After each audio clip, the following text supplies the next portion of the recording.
There's no feeling more intense than starting over. If you deleted your homework the day before it was due, as I have, or if you left your wallet at home and you have to go back after spending an hour in the commute. If you won some money at the casino and then put all your winnings on red but it came up black. If you got your best shirt dry cleaned before a wedding and then immediately dropped food on it. If you won an argument with a friend and then later discovered that they just returned to their original view. Starting over is harder than starting up. If you're not ready for that, like if you've already had a bad day, then what you're about to go through might be too much. Feel free to go away and come back. I'll be here. Alright, thanks for coming with me on this trip. I'll understand if you have to take a break at any point. Just find a safe place to stop and quit the game. Don't worry, I'll save your progress, always, even your mistakes. This game is a homage to a free game that came out in 2002, titled Sexy Hiking. The author of that game was Jazuo, a mysterious Czech designer who was known at the time as the father of B games. And B games are rough assemblages of found objects. Designers slap them together very quickly and freely, and they're often too rough and unfriendly to gain much of a following. They're built more for the joy of building them than as polished products. In a certain way, Sexy Hiking is the perfect embodiment of a B game.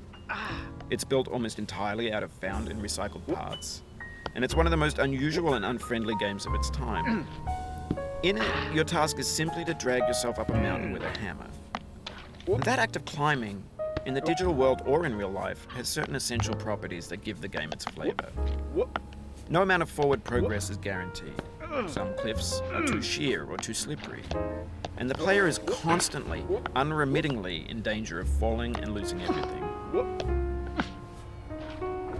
Anyway, when you start Sexy Hiking, you're standing next to this dead tree that blocks the way to the entire rest of the game.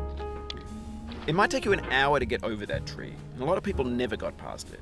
You prod and you poke at it, exploring the limits of your reach and your strength, trying to find a way up and over. And there's a sense of truth in that lack of compromise. Most obstacles in video game worlds are fake. You can be completely confident in your ability to get through them once you have the correct method or the correct equipment or just by spending enough time. In that sense, every pixelated obstacle in Sexy Hiking is real. The obstacles in Sexy Hiking are unyielding, and that makes the game uniquely frustrating. But I'm not sure Jazuo intended to make a frustrating game. The frustration is just essential to the act of climbing, and it's authentic to the process of building a game about climbing. A funny thing happened to me as I was building this mountain. I'd have an idea for a new obstacle, and I'd build it, test it, and it would usually turn out to be unreasonably hard. But I couldn't bring myself to make it easier. It already felt like my inability to get past the new obstacle was my fault as a player rather than as a builder.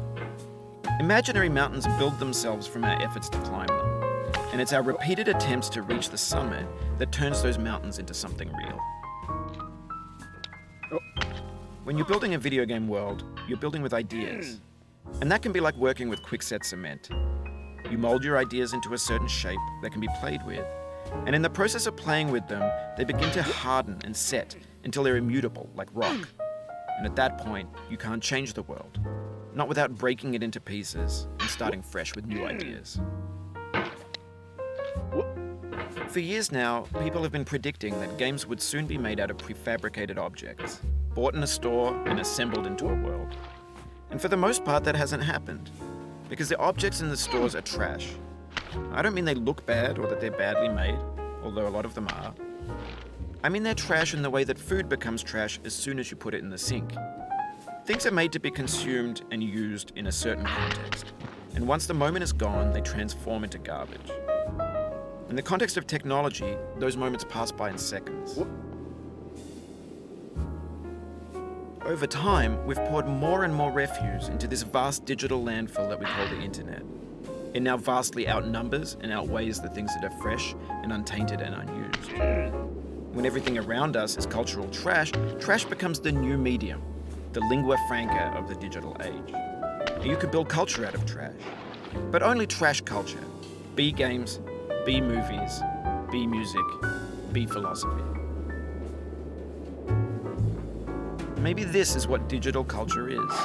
A monstrous mountain of trash, the ash heap of creativity's fountain. A landfill with everything we ever thought of in it. Grand, infinite, and unsorted. There's 3D models of breakfast, Gen X's fanfic novels, scan magazines, green screen Shia LaBeouf, banned snuff scenes on LiveLeak. Facebook's got lifelike bots with unbranded adverts and candid shots of Kanye and Taylor Swift mashups, car crash epic failed GIFs, Russian dashcam vids, discussions of McRibs, discarded, forgotten, unrecycled, muddled, rotten, untitled. Everything's fresh for about 6 seconds, until some newer thing beckons, and we hit refresh. And there's years of persevering, disappearing into the pile, out of style, out of sight. In this context, it's tempting to make friendly content that's gentle, that lets you churn through it but not earn it. Why make something demanding if it just gets piled up in the landfill, filed in with the bland things? When games were new, they wanted a lot from you. Daunting you, taunting you, resetting and delaying you. Players played stoically. Now everyone's turned off by that. They want to burn through it quickly. A quick fix for the fickle, some tricks for the clicks of the feckless. But that's not you, you're an acrobat. You could swallow a baseball bat. Now I know, most likely you're watching this on YouTube or Twitch, while some dude with 10 million views does it for you. Like a baby bird being fed chewed up food. That's culture too. Oh no.